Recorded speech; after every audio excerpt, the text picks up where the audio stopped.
Bueno, buenas tardes a todos. Muchas gracias por la espera, por este inconveniente que tuvimos con el link del Zoom. Y como siempre, gracias a todo mi equipo por acompañarme y al equipo de soporte técnico, al instituto, por permitirme salir desde el Zoom de allá.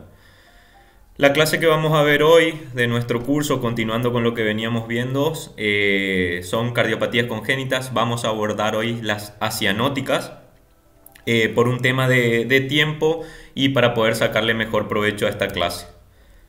En cuanto a cardiopatías congénitas acianóticas, lo que vamos a ver primero son las generalidades. Como ya habíamos visto en clases anteriores, son las más frecuentes. El 75% de las cardiopatías congénitas corresponden a este grupo y tienen dos particularidades, que si son, como veíamos en la fisiopatología, si son de las que existen cortocircuito de izquierda a derecha, son las que se van a presentar con preferentemente hiperflujo pulmonar y signos en mayor o menor medida de insuficiencia cardíaca. Generalmente estas son las que tienen sobrecarga de volumen y opresión, y entre ellas vamos a encontrar la CIB, la CIA, el ductus, ventana ortopulmonar, malformaciones arteriovenosas, entre otras, y las obstructivas, algunas.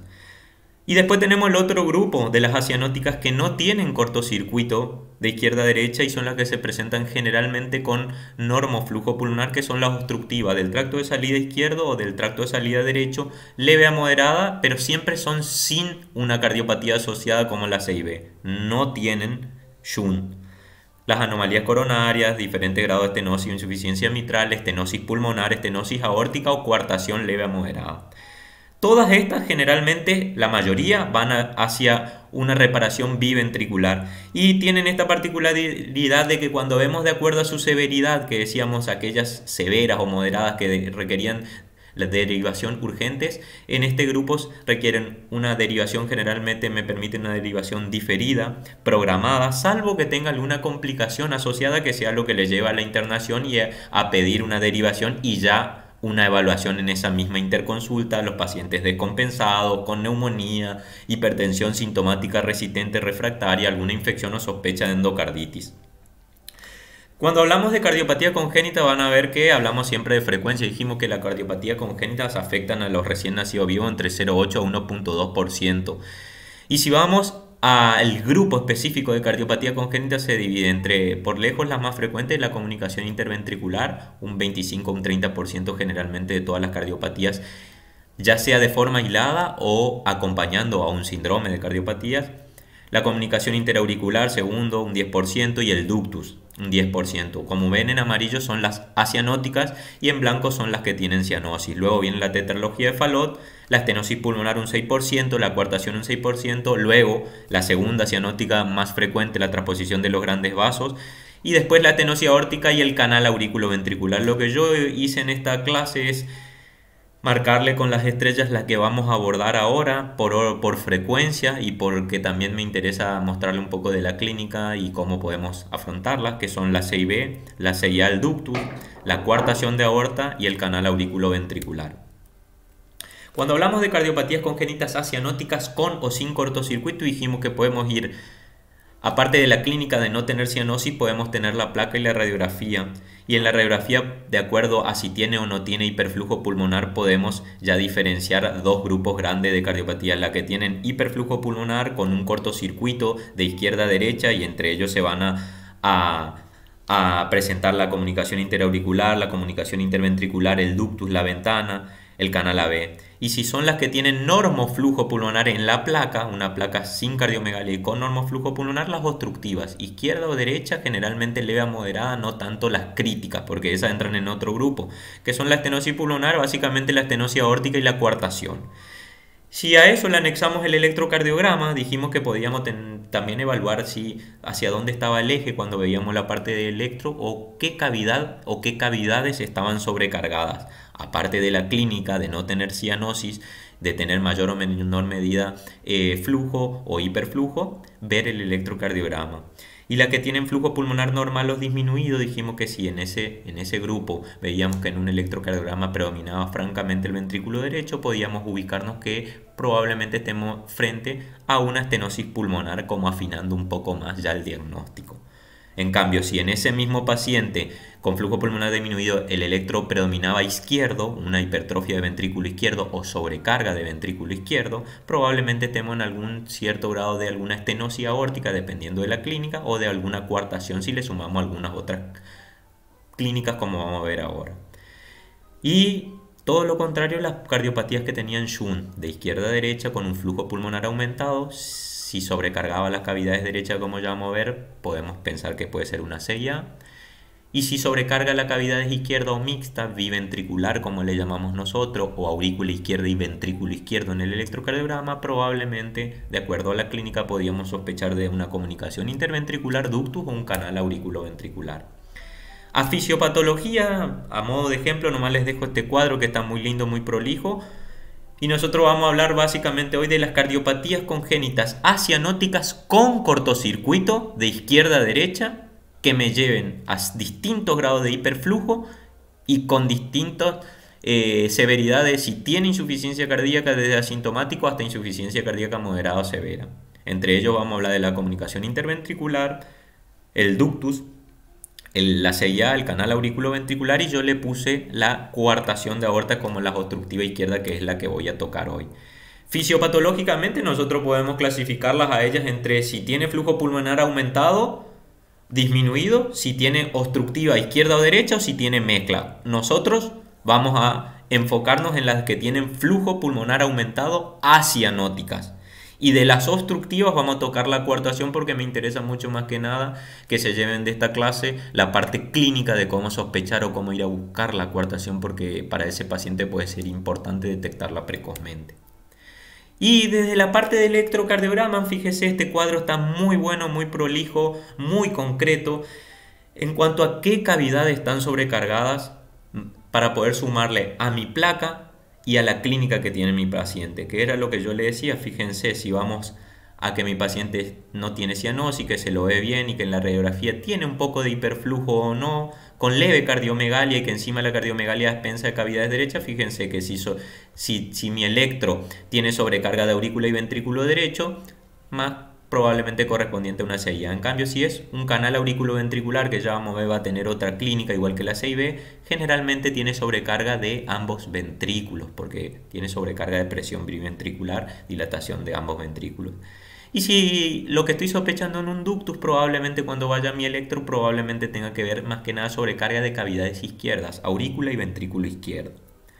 Y si me voy a las obstructivas, cuando pienso que mi paciente puede tener una estenosis pulmonar asianótica con un soplo característico en foco pulmonar, y a eso le sumo que generalmente mi electro derecho con sobrecarga de ventrículo derecho probablemente corresponde a una estenosis pulmonar, y si lo que yo pienso que es una coartación de aorta, dependiendo de la edad del paciente, pero una edad ya de lactante y niño, generalmente tiene sobrecarga de ventrículo izquierdo.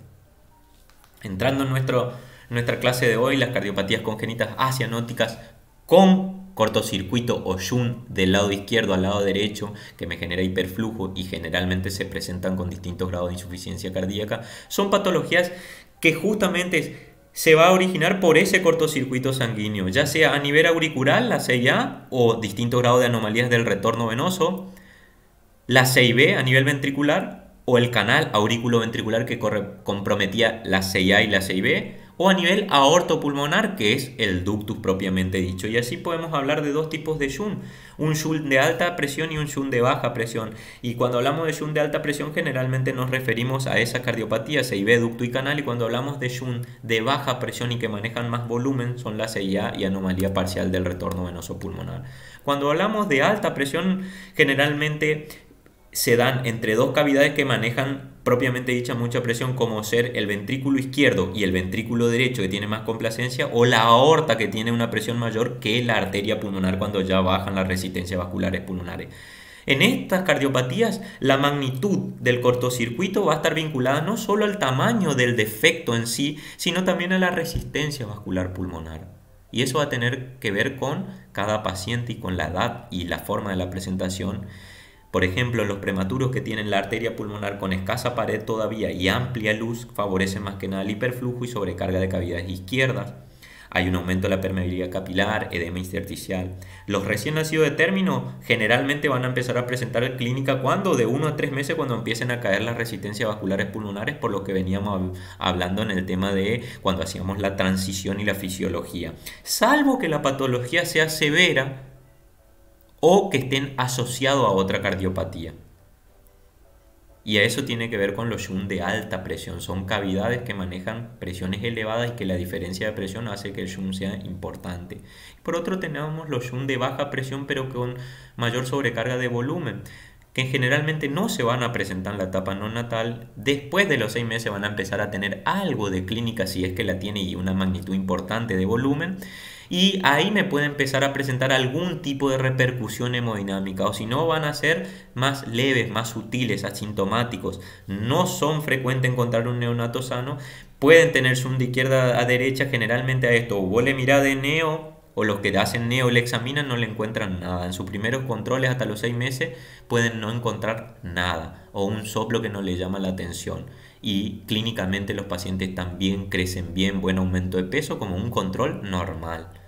Y después de los 6 meses al año uno empieza a detectar que ese soplo no se va o que siguen teniendo, y ahí uno puede pensar en alguna de estas patologías, como ser la CIA, que es la patología más frecuente que se presenta asintomática, ya vamos a verla, o la anomalía parcial del retorno venoso pulmonar en un paciente que está acianótico, ¿verdad? Y se lo ve bien compensado, creciendo bien según las tablas.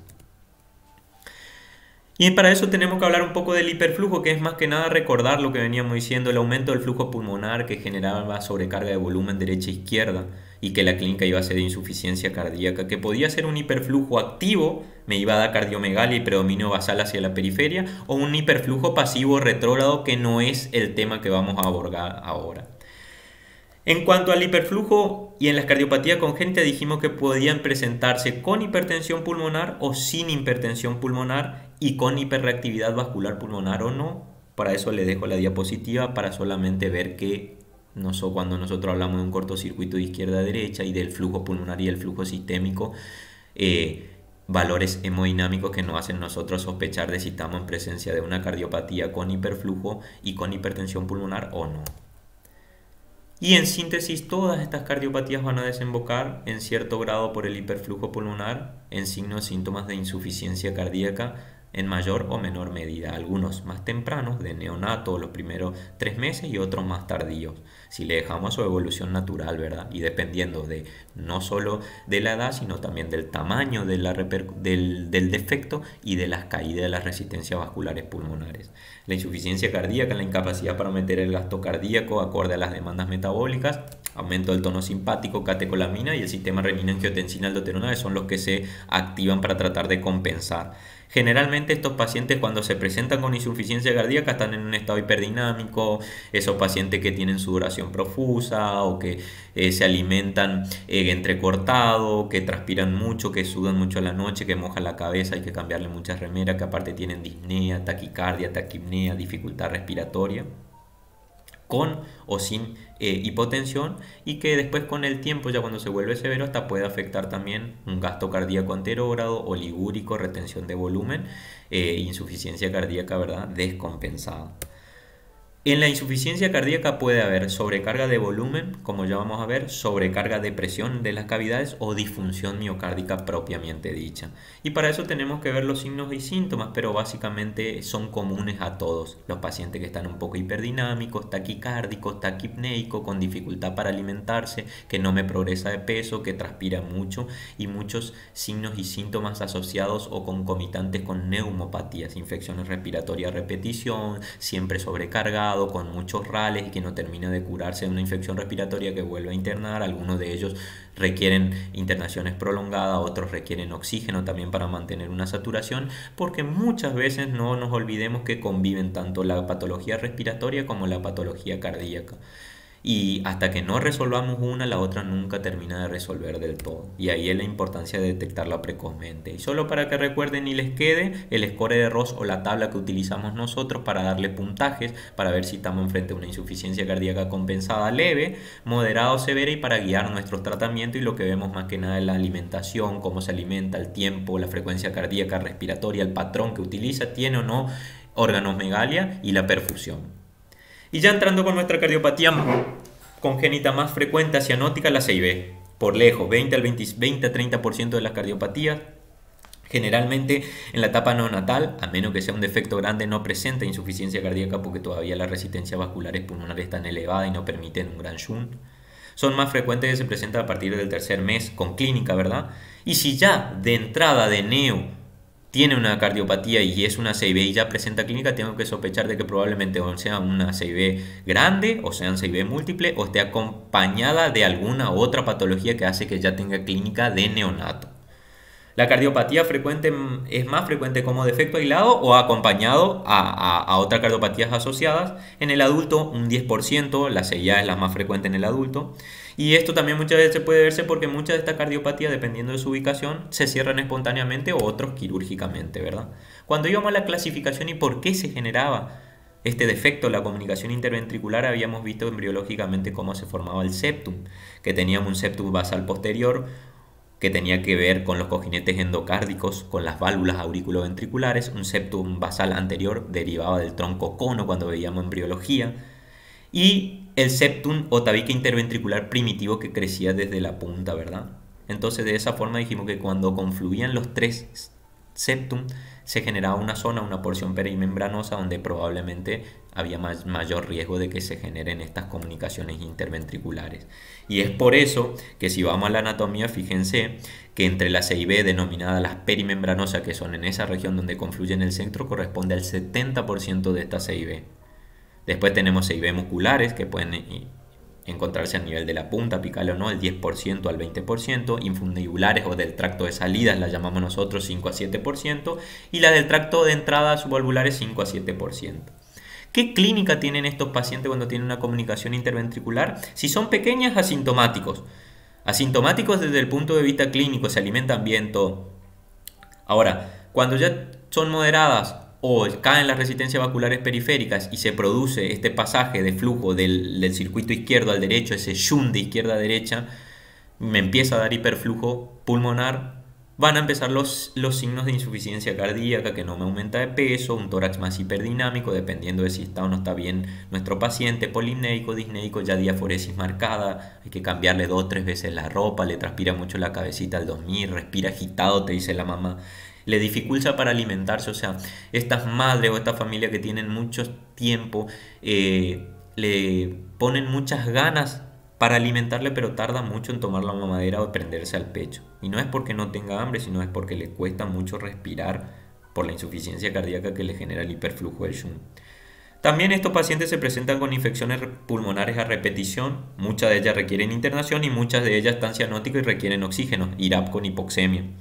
Y riesgo de endocarditis. Si vamos a la fisiología de la CIB, un shunt de alta presión entre cavidad izquierda y derecha, dependiendo de la magnitud del tamaño del defecto, si es único o múltiple y si tiene la resistencia vascular ya disminuida, genera hiperflujo, generalmente sobrecarga de los ventrículos, hiperflujo pulmonar con distintos grados de insuficiencia cardíaca. Lo más común es que si son las comunicaciones interventriculares pequeñas o las denominadas por nosotros restrictivas, generalmente sean asintomáticos y pueden ir, si son moderadas o severas, hasta insuficiencia cardíaca severa. ¿Cómo es la clínica cuando yo voy a la ocultación del tórax de estos pacientes para ver la ocultación cardíaca? Un soplo sistólico regurgitativo, rudo, generalmente en rueda. Puedo palpar frémito por el gradiente que genera un precordio hiperkinético, donde generalmente nosotros denominamos mesocardio. Pero si voy un poquito más específico, puedo ir a foco tricuspidio o puedo ir hacia apical generalmente o a subpulmonar y puedo encontrar los soplos ahí dependiendo de qué tipo de CIB sea. Si me voy al electrocardiograma, como habíamos visto, generalmente tiene sobrecarga biventricular, predominio de ventrículo izquierdo y con ventrículo derecho en las precordiales y generalmente eje desviado un poco a la derecha. Cuando vemos la placa de tórax de estos pacientes, puede ser de una placa de tórax normal en el asintomático cuando la CIB es pequeña, hasta cardiomegalia con hiperflujo, con dilatación de cavidades izquierda y derecha y hasta aurícula izquierda puede dilatarme en la placa. Importantísimo realizar el ecocardiograma para nosotros porque no solo me va a dar el diagnóstico, sino también me va a permitir ver la localización, el tamaño y qué repercusión tiene esa CIB poder valorar las presiones pulmonares para indicarme el momento en el que yo tenga que aplicar el tratamiento médico quirúrgico, y también me va a permitir valorar el ventrículo derecho. Ahora, muchas veces sepan que dependiendo del tamaño y dependiendo del tiempo en el que nosotros conozcamos a estos pacientes, podemos o no necesitar un estudio de mayor complejidad, como ser cateterismo cardíaco para ver las presiones pulmonares y más que nada las cardiopatías con CIB complejas, porque de esa forma vamos a ver si es el momento de afrontarlo o no, si vamos a requerir en la terapia utilización, por ejemplo, de óxido nítrico. El tratamiento de las cardiopatías congénitas de la CIB, específicamente que tenga insuficiencia cardíaca, no va apuntado a la CIB, apunta a la insuficiencia cardíaca, como todo este grupo de enfermedades que vamos a ver ahora. ¿Para qué? Para de esa forma poder permitirle disminuir un poco ese flujo pulmonar, ese hiperflujo, trabajar un poco más holgado ese corazón, aumentar de peso y tener un mejor peso para la hora de afrontar su cirugía. La cirugía que siempre se realiza, una cirugía correctora con circulación extracorpórea, y hay determinados casos, solo para que sepan, que dependiendo del defecto, dependiendo del tamaño, dependiendo del peso del chico y la clínica del chico, no se puede ir a una cirugía correctora en ese momento, no es lo óptimo, y nosotros optamos por una cirugía paliativa en una primera instancia, que se llama cerclaje de la arteria pulmonar, para después en una segunda instancia poder afrontar su cirugía correctora, ya cuando tenga mejor peso y mejor clínica. ¿Qué edad electiva utilizamos para la comunicación interventricular? Cerca del año. Ya vamos a ver las otras cardiopatías a qué edad, intentamos corregirla. Acá tenemos un electrocardiograma de un paciente de 4 meses, donde se ve lo que yo le decía, ¿verdad? Un eje prácticamente en 90 en ABF y sobrecarga biventricular, tanto R y S profunda de B1 y R y S profunda en B5 y B6. La placa de tórax, cardiomegalia con hiperflujo, los hilios bien congestivos, y cuando me voy al ecocardiograma, ¿qué vemos nosotros? Esto se llama un corte de 4 cámaras. Lo que podemos ver es la aurícula izquierda, la aurícula derecha, la válvula tricúspide, la válvula mitral, el septum interauricular, y vemos en el septum interventricular entre ambos ventrículos el defecto, esto que corresponde a una CIB.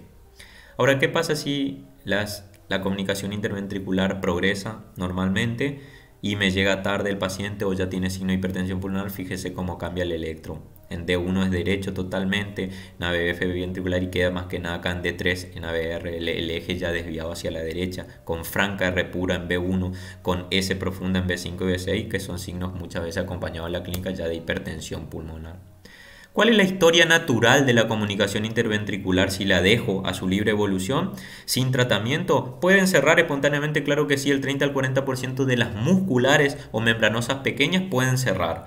Ahora, sepan también que las CIB pueden infectarse, dar endocarditis, que pueden progresar y de acuerdo a su ubicación darme insuficiencia de la válvula aórtica o pulmonar, que son las subarteriales más que nada. El 20% puede disminuir de su tamaño. Hay un porcentaje que nosotros llamamos que cefalotizan, generan como una obstrucción al tracto de salida pulmonar, algo como cierto grado de estenosis subpulmonar.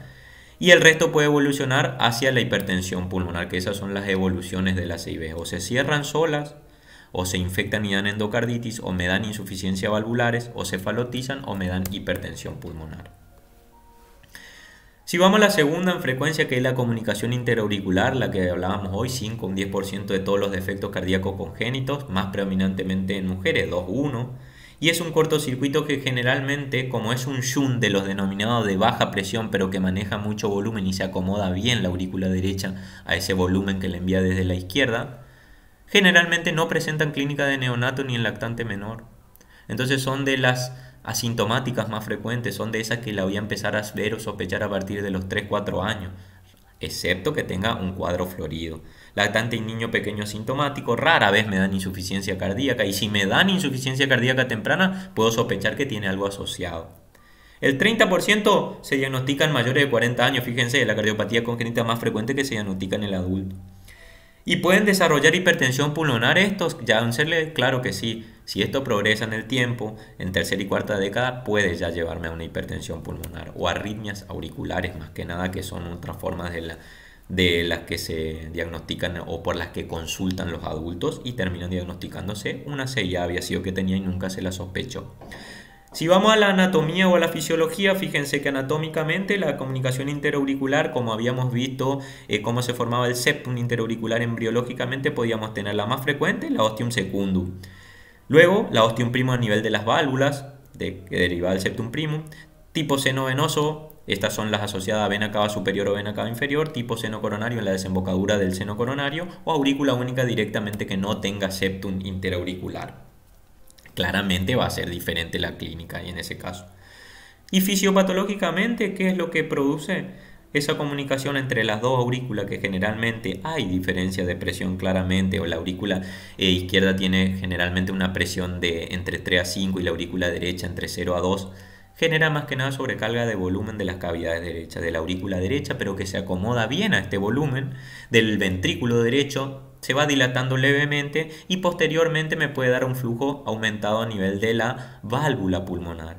¿Y qué es lo que después me va a terminar dando el soplo de la CIA? Porque la CIA en sí, el defecto no sopla, sino lo que termina soplando por la sobrecarga de volumen y ese retraso que se produce en el pasaje de sangre por la válvula que ya se está cerrando, me termina dando como un soplo de estenosis pulmonar relativa por el cierre de la válvula, porque tiene mucho volumen las cavidades derechas y lo que termina soplando y desdoblando el segundo ruido es la sobrecarga de volumen, pero la cual los pacientes generalmente lo toleran bien y no le produce mayores complicaciones. Por eso raramente presentan insuficiencia cardíaca desde niños y raramente evolucionan en la hipertensión pulmonar, pero hay excepciones. La clínica va desde un paciente asintomático hasta estos niños que tienen 7, 8 o 10 años y que de repente juegan al fútbol o algo, sienten palpitaciones o sienten disnea y fatiga, pueden tener cierto grado de falla ventrículo derecho, palpitaciones, trastornos del ritmo, que es lo que podemos ver nosotros en el electro, y retraso del crecimiento. Nunca presentan insuficiencia cardíaca en la etapa neonatal como defecto aislado. Si vamos a qué escuchamos nosotros, un soplo sistólico en foco pulmonar, porque es de estenosis pulmonar relativa, no sopla el defecto en sí. Y lo que sí escuchamos la mayoría de las veces es un segundo ruido del cierre de la válvula pulmonar retrasado por el volumen que maneja el ventrículo derecho, desdoblado, amplio y fijo. Que eso es muy subjetivo de una comunicación interauricular o por lo menos un foramen oval amplio. Si vamos al electrocardiograma como veíamos hoy, generalmente normal la sobrecarga de cavidades derechas, ese eje que todavía predomina derecho en 90 o en 100 y que generalmente tiene un QRS a la derecha y trastornos de conducción de rama derecha, que en qué se ven la RR' en B1, en D3 o un PR, ¿verdad? El intervalo PR un poco prolongado, 0,16, 0,20 como un bloqueo AB de primer grado, con sobrecarga derecha. La placa de tórax puede ir desde normal hasta cardiomegalia con aumento de cavidades derecha, aurícula derecha, cono pulmonar prominente y algún grado que no de hiperflujo pulmonar, que es lo que me va a marcar la clínica y es lo que me va a marcar la repercusión hemodinámica y el tiempo en el que yo voy a intentar intervenir a mi paciente. Siempre el eco hace el diagnóstico desde el foramen oval hasta la CIA con dilatación de cavidades, septum paradojal, y nosotros vamos a valorar dónde está ubicada la CIA y de esa forma qué tamaño tiene repercusión hemodinámica o no, y de esa forma vamos a ver qué abordaje hacemos, el tratamiento, si lo vamos a hacer tratamiento médico, ver el tiempo de evolución, cuándo vamos a decidir el tratamiento, si lo vamos a hacer cierre simple, cierre quirúrgico o por hemodinámica. Y generalmente estos pacientes, como no le influye en el crecimiento, a la mayoría, hay una leve minoría que sí, intentamos de repararla antes del ingreso escolar, por eso ponemos un punto de corte entre 3 a 5 años generalmente. Hay excepciones. ¿Cómo se pueden cerrar? Ya dijimos, por cirugía o cateterismo. Un electro nomás, más que nada para ver cómo generalmente tiene ahí un eje desviado hacia la derecha todavía, que queda en ABF, dilatación de las cavidades, pero fije el tronco de la pulmonar o el cono de la pulmonar prominente, leve hiperflujo, y en el eco fíjense que en un corte de 4 cámaras donde hoy estaba el septum intacto, acá lo que tenemos es un shunt de la aurícula izquierda hacia la aurícula derecha a través del septum interauricular, que corresponde a una comunicación interauricular ostium secundum en esa posición. Una imagen nomás para que vean cómo generalmente se puede cerrar por cateterismo con un dispositivo que oclusor, que lo que hace es se coloca, se atraviesa el defecto, se abre el dispositivo, luego se lo encastra, se lo encaja y termina cerrando el defecto y se retira el catéter. y eso te permite cerrar el defecto en menos tiempo de internación, pero para eso hay criterios que hay que cumplir, no todas las CIA se pueden realizar de esa forma, y ya cuando veamos bien la clase de CIA sola vamos a ver los distintos tipos de indicaciones de cierre por hemodinamia o de cierre quirúrgico, pero es una buena opción. Y quiero dejarle más que nada cómo puedo sospechar de si mi CIA es una CIA simple o una CIA tipo ostium primum por el electro. Ya desde ya que generalmente la CIA ostium primum, que estaba bien cerca de las válvulas, que correspondía a las denominadas de canal parcial, puede tener más repercusión clínica y hemodinámica tempranamente. Y el electrocardiograma de estos pacientes generalmente tiene lo que nosotros habíamos hablado de un electrocardiograma más patognomónico, de ello, que es el eje desviado hacia la izquierda o hemibloqueo anterior izquierda, generalmente en menos 30, menos 45, que es el eje que se encuentra en ABL. Positivo en D1 estaba hacia la izquierda, ¿verdad? Y negativo en ABF quedaba en un eje izquierdo entre D1 y entre menos 90. Y claramente el eje está en ABL acá. Para sospecharlo, y fíjense, una CIA clásica, típica, de las más frecuentes, tipo ostium secundo en un paciente de 10 años, isodifásica en B1, en ABF positivo el eje está en 90, desviado a la derecha, eje en 90 para 10 años, y trastorno de conducción de rama derecha, R en B1, lo que dijimos, y sobrecarga derecha, como en B1 tiene más R, y en B5 y B6 tiene más S, B5 y B6. Entonces sobrecarga de cavidades derecha con trastorno de conducción de rama derecha, apoyado a la clínica, ¿verdad? Probablemente un paciente, esta es una CIA real, es uno de nuestros pacientes. Ahora, ¿qué pasa si dejamos la historia natural de la enfermedad de estos pacientes? En un estudio que se realizó decía que si uno detecta una CIA en menores de 3 meses y esa CIA medía de 3 a 5 milímetros, el 87% se cerra hacia los 18 meses. Ahora, generalmente entre 5 y 8 milímetros el cierre de la CIA se producía en el 80% hasta los 18 meses. Y si la CIA ya tenía más de 8 milímetros, generalmente no cerraban. Podían evolucionar, ¿verdad? Raramente a la Eisenmenger o la hipertensión pulmonar, pero como vimos había adultos que la podían presentar en la tercera y cuarta década. En la tercera, nuestra cardiopatía está el ductus, 10% la persistencia del arco aórtico izquierdo, generalmente en su porción distal, que unía la aorta descendente con la rama pulmonar izquierda después de la subclavia, que persiste después del nacimiento. Dijimos que había factores que podían predisponer a que el ducto permanezca abierto, los prematuros menos de 1500 gramos, menos de 30 a 35 semanas, los posttérminos con evento afítico o hipertensión pulmonar, o los términos que tengan sobrecarga de volumen, y muchas de la cardiopatía ductus dependiente que dependían del ductus abierto.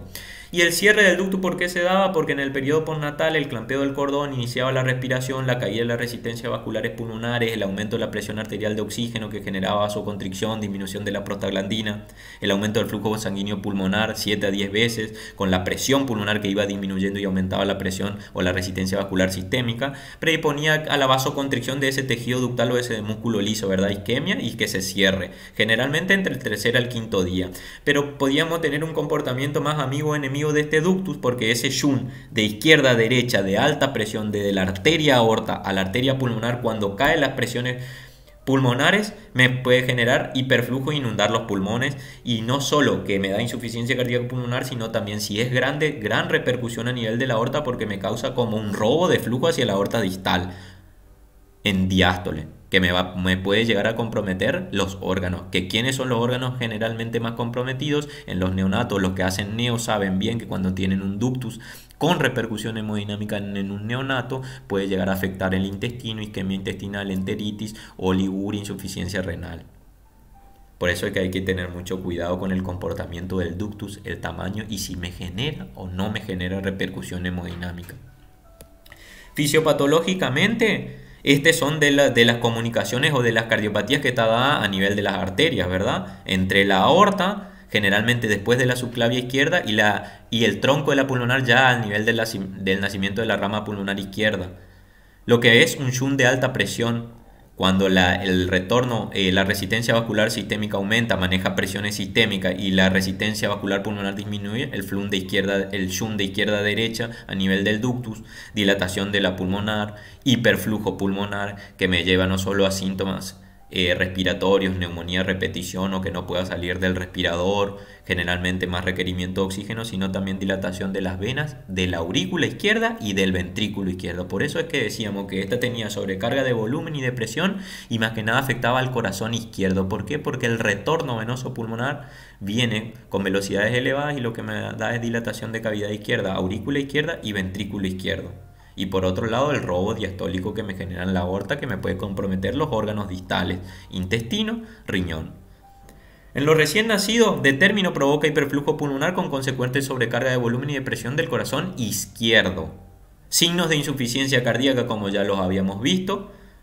¿Y qué clínicas me da? Un soplo, que muchas veces puede ser sistólico, eyectivo en mesocardio, pero generalmente un soplo sistodiastólico en la región infraclavicular izquierda, en maquinaria, con pulsos amplios saltones. Sistodiastólico, ¿por qué? Porque en sístole la arteria, porque la aorta tiene más presión que la pulmonar. Y en diástole sigue teniendo mayor presión y sigue pasando flujo. Por eso se llama continuo en maquinaria, porque pasa en sístole, pero sigue pasando en diástole. Y ese es el robo diastólico que me puede causar. Y cuando es importante el ductus, me puede causar muchos síntomas a nivel de lo que sean órganos distales. El electrocardiograma con sobrecarga ventricular izquierda y aurícula izquierda, y la RX de tora con cardiomegalia a predominio de configuración izquierda. Por el eco nosotros vamos a ver directamente cómo se forma y en forma directa y el flujo continuo del ductus ingresando en la pulmonar, y el tratamiento va a ser apuntado clínico a la insuficiencia cardíaca, y vamos a ver si tenemos que producir el cierre farmacológico. Se puede hacer en neo con esos ductus con mucha repercusión hemodinámica, con esos prematuros que no pueden salir del respirador, con indometacina o ibuprofeno, o el cierre posteriormente hemodinámico o quirúrgico. Más que nada un electro de un paciente con ductus como francamente tiene a los 2 meses ya el eje en 60 con una S profunda en B1 y una R profunda en B5 y B6, que es de sobrecarga izquierda para un bebé de 2 meses, que si yo voy a la placa cardiomegalia con leve hiperflujo, y si yo me voy a el ecocardiograma propiamente dicho, solamente para que sepan, esto se llama un eje corto paraesternal de los vasos, en donde en el centro veo la aorta, la aurícula derecha, la válvula tricúspide, el ventrículo derecho, y del ventrículo derecho la válvula pulmonar, y saliendo la rama pulmonar derecha y la rama pulmonar izquierda, que se deberían ver con un flujo azul que se aleja de nuestro traductor, y vemos este flujo que ingresa en forma roja, no importa el color, sino que es un flujo que está ingresando desde la aorta descendente hacia la rama pulmonar izquierda, y eso, de esa forma nosotros hacemos el diagnóstico de ductus. ¿Qué pasa con este ductus arterioso permeable o persistencia del conducto arterioso a la historia natural? Generalmente, al contrario de los prematuros, en los detérminos, cuando se diagnostica el ductus no es habitual su cierre espontáneo. ¿Por qué? Porque ya es un problema anatómico. En cambio, en el prematuro, probablemente, porque todavía va la baja edad gestacional, todavía el tema de las prostaglandinas que requieren oxígeno, los vasodilatadores hagan que permanezca abierto más tiempo el ductus, pero ya el detérmino es un problema anatómico. Generalmente, si no se cerró, es raro que se cierre. Hay que seguirlo y ver el momento en que hay que indicar el cierre. El ductus con cortocircuito grande genera insuficiencia cardíaca congestiva y neumonía a repetición, y si es de neonato, probablemente imposibilidad para salir del respirador tan fácilmente, y complicaciones como ya le digo, la enteritis, oliguria, insuficiencia renal aguda, y hasta a veces preimponen en la hemorragia ventricular, intraventricular. Puede infectarse, sí, se llama endarteritis, rara vez producen aneurisma del ductus, pero puede pasar. Y nosotros tenemos como una frase que siempre decimos que cuando, independientemente de la edad, el ductus que se diagnostica, hay que programar su cierre en el momento oportuno. Yendo a la cuarta patología, que es el canal auriculoventricular, 3 a 6%, ese defecto en los cojinetes endocárdicos que veníamos viendo, que afecta generalmente al septum basal posterior o de entrada a los ventrículos, donde está la válvula tricúspide y la mitral, y me da la C y B posterior, que nosotros denominamos del tracto de entrada o tipo canal, asociada a una CIA tipo ostium primum, y distintos tipos de patología a nivel de la válvula tricúspide y válvula mitral, como ser el cleft mitral o hendidura de la mitral. Como podemos observar en esta imagen, que es una ecografía de 4 cámaras, vemos la CIA tipo ostium primum a nivel de las válvulas, vemos una sola válvula auriculoventricular, y la CIB tipo canal, que corresponde a un canal auriculoventricular completo, ¿verdad? Cardiopatía congénita cianótica con hiperflujo pulmonar. Epidemiológicamente, ¿qué pasa con el canal auriculoventricular? Fíjense qué interesante este estudio. O sea, el 3 al 5% de las cardiopatías congénitas corresponden a los canales auriculoventriculares. Eso significa que por cada 10.000 nacidos vivos, nosotros aproximadamente detectaríamos o existirían entre 80 a 120 pacientes con cardiopatía congénita.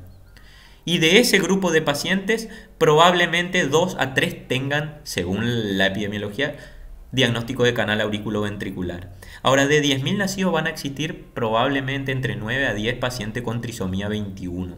Una asociación muy frecuente, fíjense, el 40% de estos pacientes tiene una cardiopatía congénita, que son los síndromes de Down. Y de ese 40%, el 50% aproximadamente corresponde o a una CIB o a un canal auriculoventricular.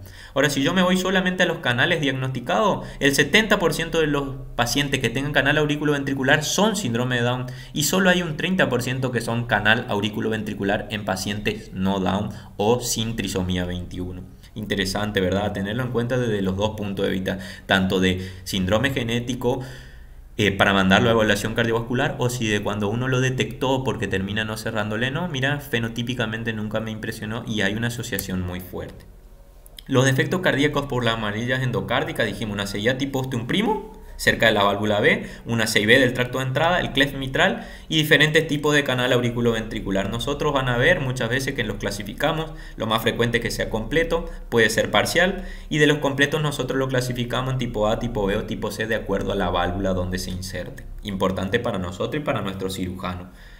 ¿Qué fisiopatología me va a dar esta? Dijimos que eran los shunt de alta presión. Recuerden que tenemos no solo una CIB, shunt de alta presión de izquierda a derecha, sino también una CIA, que también me da sobrecarga del volumen de izquierda a derecha, y encima tenemos problemas en nuestras válvulas, que es lo importante. Entonces, de esa forma, del lado derecho anteriormente, hiperflujo pulmonar con distintos grados de insuficiencia cardíaca y hasta hipertensión pulmonar persistente me puede dar. O sea, las presiones pulmonares iban descendiendo, pero tiene tanto flujo que nunca terminan de descender y queda en cierta forma hipertenso ese paciente por el tanto flujo y tanto volumen que recibe por tantos defectos que tiene esta patología. Y retrógradamente me puede aumentar la presión venosa central, congestión y hasta hepatomegalia también, que tiene que ver con la insuficiencia cardíaca. ¿Y qué pasa del lado izquierdo? Insuficiencias valvulares, ¿verdad? Puede llegar a tener, ¿por qué? Porque tiene lo que se denomina cleft mitral. Hay que ver cuánto pierde ese componente mitral de esa válvula auriculoventricular única, el aumento de la presión de fin de diástole, y retrógradamente también me puede aumentar la presión en las venas pulmonares, presión capilar pulmonar aumentada, insuficiencia cardíaca, congestión bronquial, cuadro respiratorio, enfermedades pulmonares obstructivas. O sea, sin duda, es de las cardiopatías congénitas acianóticas la que mayormente presenta clínica precoz. Cae en la resistencia vasculares pulmonares y me empieza a presentar la clínica. Llámese 15 días, 21 días, un mes o 3 meses. Y hay que seguirle más de cerca a estos. ¿Por qué? Porque importa ver cómo se comporta su insuficiencia cardíaca, tratarle precozmente con diuréticos, inhibidores de la enzima convertidora de angiotensina, tratar de que aumente de peso y ver la evaluación según la anatomía que tenga, el tiempo de corrección quirúrgica no son los mismos que la otra. Si yo dejo a la historia natural sin tratamiento, generalmente todas alteración del crecimiento, infecciones respiratorias a repetición, internado mucho tiempo con neumonía, insuficiencia cardíaca, mezclado patología cardíaca con respiratoria que no puede salir y pueden llegar a llegar tarde porque ya están hipertensos, un síndrome de Eisenmenger cuando ya tiene hiperresistencia vascular irreversible con inversión del shunt. Si me voy al canal, generalmente un tercio de ellos ya se presentan con insuficiencia cardíaca de etapa neonatal. Si me voy a la auscultación, un soplo en todos los focos, en todo el mesocardio, se denomina pansistólicos. El hiperflujo severo rápidamente no va a dejar de descender las presiones pulmonares, o sea que precozmente tienen hipertensión pulmonar, primero por hiperflujo y luego por hiperresistencia. Y eso hace que el segundo ruido en el foco pulmonar esté aumentado y único y enmascare los síntomas. ¿Por qué? Porque al aumentar la presión pulmonar frena un poco el hiperflujo de la insuficiencia cardíaca y estos pacientes tienen como una leve mejoría o se lo ve mejor, ay mira, se alimenta mejor, y ojo con eso porque probablemente ya estén aumentando las presiones pulmonares y después puede causar mayor daño, o ese es el momento que tenemos que actuar e intervenir y no dejarme pasar o no confiarme de que está mejor. Nunca van a estar mejor, tienen una leve mejoría porque ya aumentaron las presiones pulmonares. El electrocardiograma es uno de los típicos que decíamos, el patrón de mi bloqueo anterior izquierdo con el eje en menos 30, menos 45 y la sobrecarga biventricular que genera la CIB. La RX de tórax, todos con cardiomegalia, con hiperflujo pulmonar.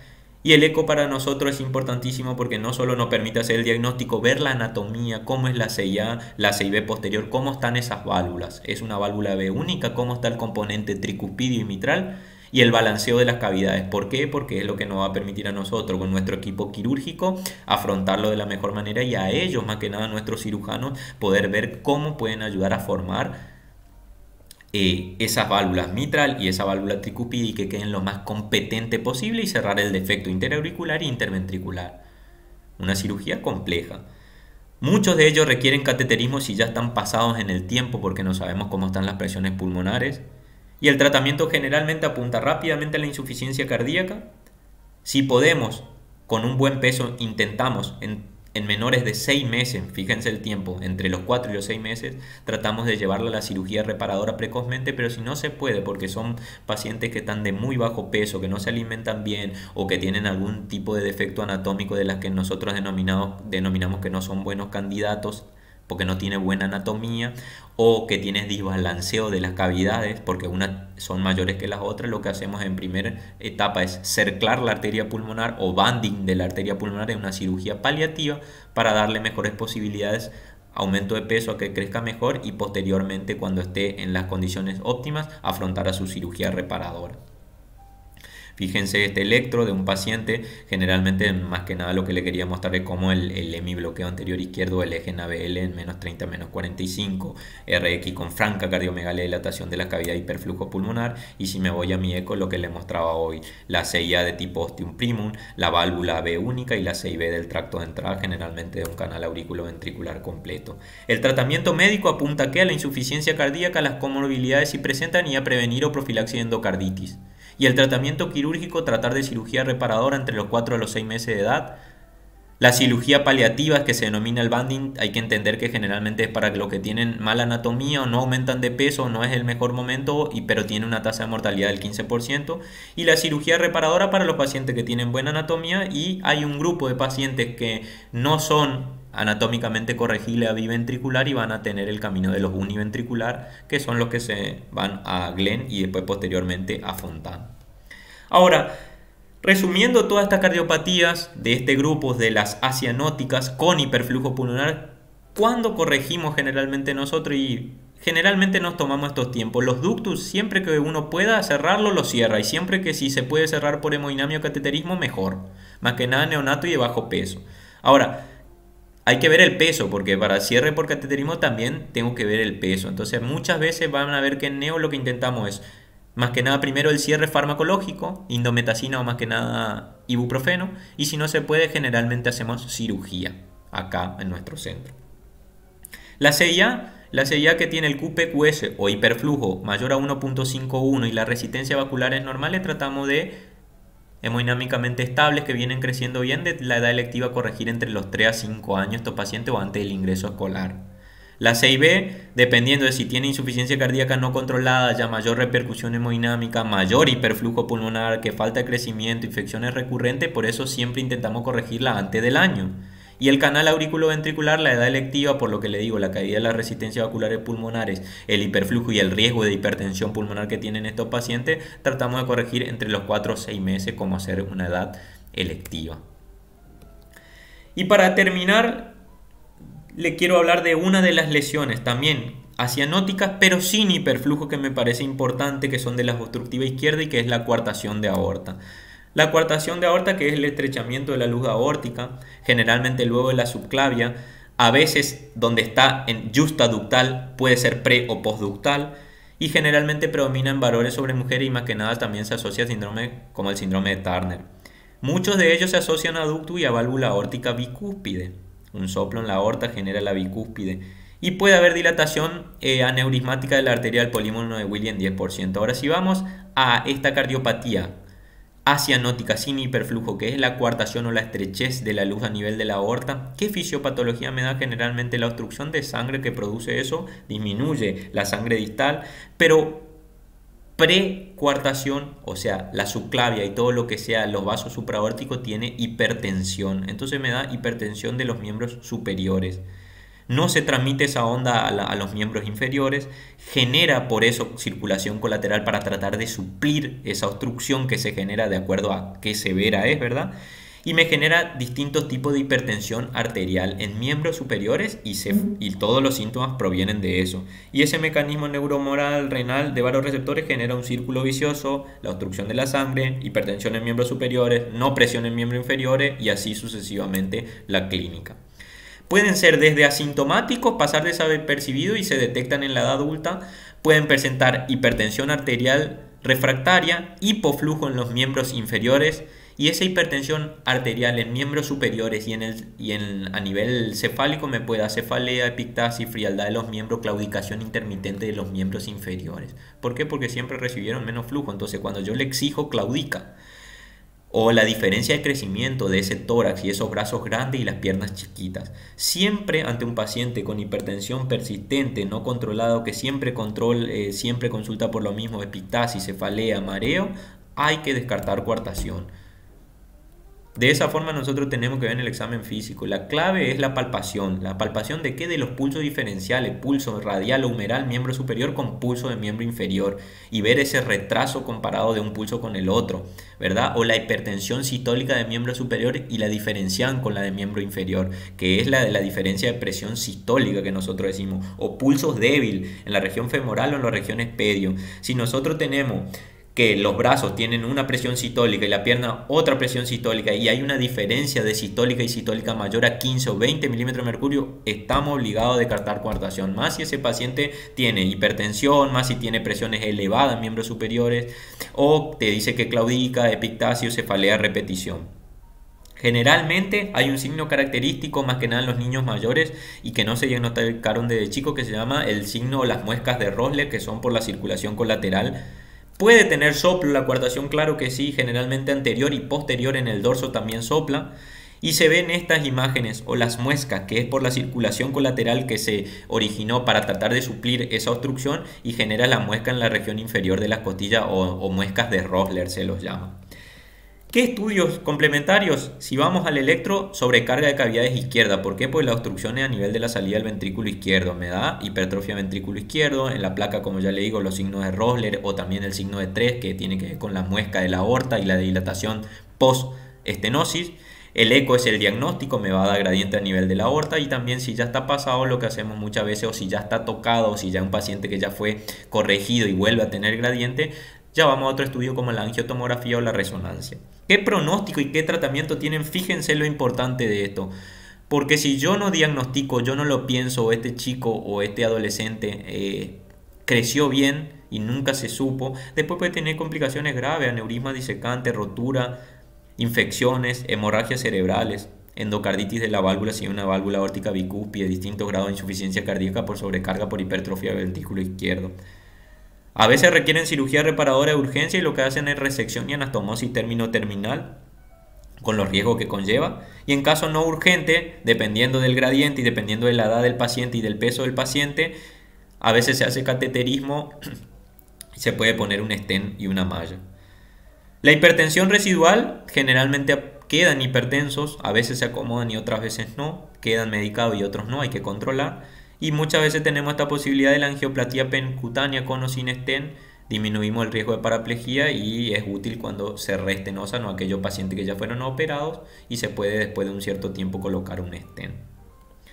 Bueno, más que nada la clase apuntaba a eso, creo que fue lo mejor poder dividirla en asianóticas y posteriormente vamos a ver la asianótica. Y la asianótica me parecía más importante tocar este grupo tan lindo, tan rico, las más frecuentes y la que tienen hiperflujo y con shunt de izquierda a derecha.